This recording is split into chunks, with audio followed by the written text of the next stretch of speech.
Most men don't understand the psychology of pulling back until they get hurt enough to finally try it. And when they do, they discover it's not a game or manipulation. It's simply human nature in action.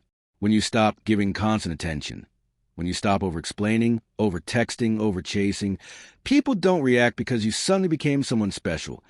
They react because you changed the emotional pattern in their mind. You shifted the balance of certainty and uncertainty. Humans are wired to adapt to what's always there, to take for granted what doesn't change, and to ignore what doesn't require effort. So when you're always available, always replying instantly, always trying, your presence becomes expected and your value quietly drops. It doesn't matter how genuine or caring you are. When you give too much with no contrast, people subconsciously categorize you as accessible and safe, which slowly becomes ordinary. But the moment you pull back, even slightly, the psychology flips. You disrupt their emotional comfort, and the mind hates losing what it assumed it owned. So they start thinking about you more in 48 hours of distance than in months of you being constantly available. Pulling back doesn't push them away. It exposes what they were already feeling. If they truly care, they'll move toward you. If they don't, they'll drift, and that's not loss, that's clarity. Most men confuse effort with value, thinking the more they give, the more they'll be appreciated. But humans value what feels earned, not what handed out for free.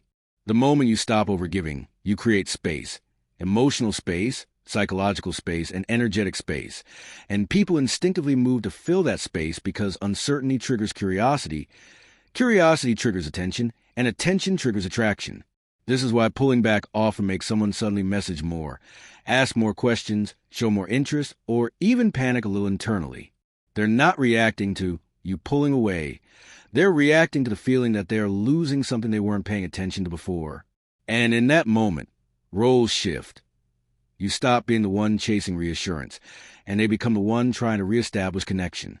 Pulling back also reveals the truth. If someone only values you when you're chasing them, they never valued you at all. They valued the validation. If they don't notice your absence, it means your presence wasn't meaningful to them. And if they try harder when you step back, it means your energy was needed and wanted, but your overgiving prevented them from realizing it. But the deepest effect of pulling back isn't on them. It's on you. When you pull back, you reset your self-respect. You reclaim your emotional energy, your time, your focus, and your inner balance. You stop begging for attention. You stop tying your worth to whether someone responds to you. You stop reacting to every small shift in their mood. Instead, you get centered. You become calmer, more grounded, more intentional. You stop being pulled by emotion and start being moved by purpose. This internal shift creates an energy people can feel immediately. You become harder to read, harder to predict, harder to control. Not in a toxic way, but in a strong, masculine way.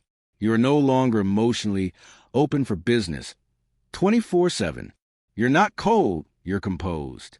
You're not playing games, you're choosing yourself. And the irony is, the moment you stop giving 100% to someone who gives you 20%, the entire dynamic changes. They notice, they adjust, they pay attention. Pulling back works because it removes ego fuel. When someone knows you'll always be there, their ego stays comfortable. But when that comfort disappears, they start asking themselves questions. Questions they never asked when you were chasing. Did I do something wrong? Is he losing interest? Why is he quieter? Is he talking to someone else? These thoughts create emotional pressure, and emotional pressure creates renewed interest. Humans are predictable. They chase whatever they feel slipping away. Pulling back activates a universal psychological trigger, value through scarcity. This is why a man who pulls back is not weak or passive. He's simply creating balance. He's putting the equation back to equal. He's reminding the world and himself that attention from him is not cheap. And the moment you understand this, you stop fearing pulling back. You stop worrying that you'll lose someone, because real connection survives space. Genuine interest survives distance. True compatibility doesn't collapse because you slowed down your effort. If anything, space strengthens what is real and exposes what is fake. Pulling back isn't about punishing someone. It's about protecting yourself. It's choosing peace over panic, respect over desperation, and clarity over emotional noise. When you embrace this mindset, you stop chasing love and start attracting it. You stop begging for attention and start commanding respect. You stop overthinking every message and start trusting your value. And slowly, without forcing anything, you become the type of man who is calm, composed, disciplined, and in control, not because he's emotionless, but because he refuses to let his emotions run his life. That is the psychology of pulling back.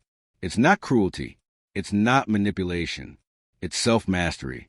And the moment you truly understand it, your relationships, your confidence, your energy, and your entire life change forever.